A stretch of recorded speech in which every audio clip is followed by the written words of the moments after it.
Hi and welcome back to my channel. Today I thought I would do my June mid-month wrap-up and talk about all of the books that I've already read in the month of June. So far I have finished 5 books and I should be finishing my 6th book today. So I want to tell you a little bit about what I've been reading. I've done some physical books, some audiobooks, and some books on my Kindle, or a mix of both. So let's get started. The first book I read in the month of June, I actually completed reading at the end of May into June, was The Light We Lost by Jill, I'm gonna pronounce her name wrong, Santopolo?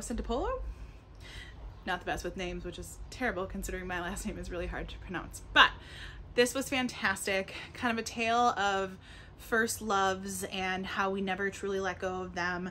Lucy and Gabe are 2 of our main characters. They meet at Columbia University on 9/11, which kind of solidifies their relationship. They're really there for each other.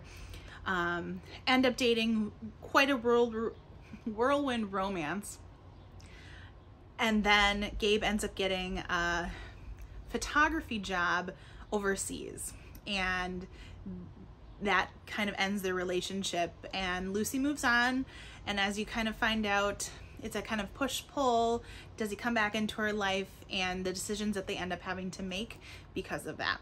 So excellent read. This one was actually a gift from a good friend of mine, Nicole. I'm so happy I was able to finally read it after it's sat on my shelves for probably almost a year. But it was an excellent read. 4 stars from me. I'm pretty tough when it comes to romance novels, so not surprising that it wasn't a complete 5-star. I really wanted just a little bit more at the end, but overall a really great read. The next one was on my Kindle. I'll pop up a picture in the corner here. I was lucky enough to get Places We've Never Been by Kasie West from NetGalley, and I was hoping I would finish it by its release date, but I finished it just a few days later. It was an excellent young adult story about 2 friends who were best friends growing up. Their names are Nora and Skylar. Skylar ends up moving away, but they come back together. Their families are going to take a 2-week RV trip together, and Nora's hoping that they kind of, connect and get a chance to rekindle the friendship that they had since they were basically best friends. And they're going through all of these places and their friendship isn't the same. And you get to see kind of what it takes to reconnect, along with a few other things that are going on with each of their families. So great story. I really enjoyed it. I believe I gave that one 4 stars as well. Let me double check.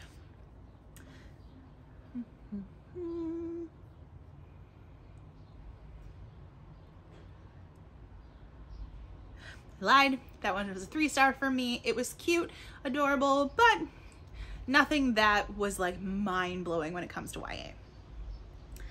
The next one I picked up was actually my book club book for this month, and that was Hostage by Clare Mackintosh.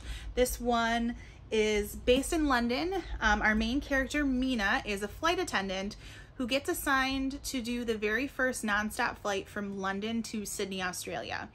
And it's told in multiple perspectives between herself, her husband, Adam, who is a police officer and is obviously at home, and then multiple perspectives of passengers that are on this flight.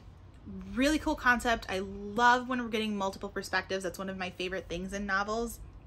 A very thrilling read. You don't know what's going to happen. Obviously, the flight does get taken over, and Mina has to decide what she's going to do. Basically, they put her in a position of having to decide, are you going to save your daughter who is at home with your husband, or are you going to save the plane? And different things ensue. I'll leave it at that. It was a great read, a really great opportunity for our book club to kind of talk about some of these scenarios. Overall, I gave this one 4 stars. I really enjoyed it. I am a hard rater, but in my ratings, 3 is good, 4 is really, really good, and 5 is just that exceptional. So giving this one 4 stars, not bad at all. Hostage, it was great. The next one I picked up after that is kind of a book of the summer for most people, and that's Book Lovers by Emily Henry. I really did enjoy this one.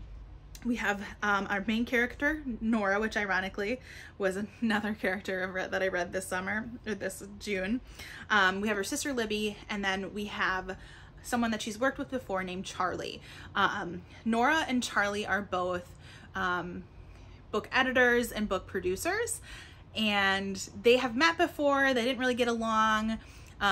Nora always thought Charlie did not like her because she was late to a meeting, and Nora's kind of a no-nonsense editor. She is not one that is the typical heroine in books. She doesn't like the Hallmark, you know, lovey-dovey, typical romance. She is all about helping her authors write those books, but that was never what she pictured for herself. And her sister decides to plan them a trip to this Sunshine Falls, North Carolina, which is basically the setting in one of the books that Nora helped produce.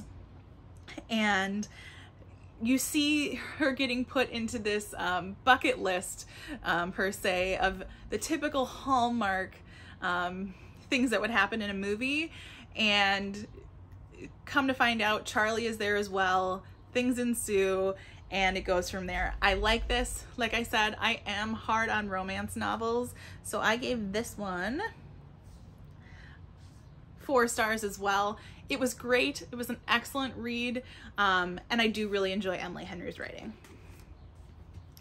And the final book that I've picked up so far in the month of June is Layla, and that was on my Kindle. I'll pop up an image right here, and that's by Colleen Hoover. And oh my gosh, did this one take me for a ride. Now, I have always loved Colleen Hoover, so this one, I went into it completely blind. I listened to the audiobook along with reading it on my Kindle, and I guess I didn't know what to expect.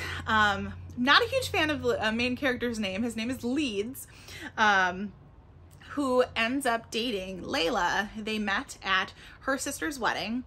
They move in together back in Tennessee, and unfortunately, Leeds' crazy ex that he dated ends up shooting both of them, which causes some damage to Layla. And once she gets released from the hospital, Leeds decides that they should take a trip back to this bed and breakfast, hopefully to help her memory a little bit and kind of rekindle their love for each other. And they run into this character named Willow. And this is where some of the paranormal parts of the book come in, and Leeds starts interacting with this ghost. And there are a lot of different things that develop from there. I don't want to give too much away. Like I said, I went into this blind completely surprised and didn't know what to expect, and it was quite the story. I gave this one 4 stars as well. I don't think it's my favorite Colleen Hoover book that I've ever read, but it definitely was a really interesting read. Now, the book that I am currently reading, and I should be almost done, of course, after I finish this video, is actually a book called Unmissing, which was suggested by Lindsay, who's in my book club and also has the channel Lindsay's Little Library. Little shout out there for her. And I do believe it's on Kindle Unlimited, and I'm loving it so far. We get 2 different perspectives, one from Merritt and then one from Lydia. Now Lydia, in the very first chapter, you find out she's been kidnapped. And the current chapters then, between the 2 women, you flip back and forth, are 10 years later, and she's escaped from her captor. And Merritt is Lydia's husband's new wife. So a lot of interesting connections going on there. And Lydia's trying to come back and reclaim her life, even though she's been missing for 10 years and basically presumed dead. So I'm loving it so far. I love that the chapters switch back and forth between the 2 women, and it's been fantastic so far. So I will have my rating there in my end of the month wrap up. So those are the 5 different books I've already read in June. I can't wait to see what else I should pick up. If you have any, if you've got any good suggestions, leave them below. I look forward to seeing you in the comments. Hit like, subscribe, and I will see you next time.